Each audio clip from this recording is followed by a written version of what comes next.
हमजा तुम्हारा होके भी नहीं हो सका तो तुम हादी को फंसाओगी।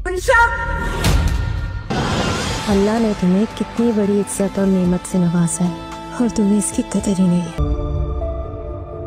हमने शुजा को गिरफ्तार कर लिया है। कहा जाने? हादी मेरा बेटा है और ये सफीना हसन की बेटी। तुम यहाँ क्यों आती रहती हो? तुम्हें अपने घर में सुकून नहीं है? मेरे खिलाफ एफआईआर कटवाई है।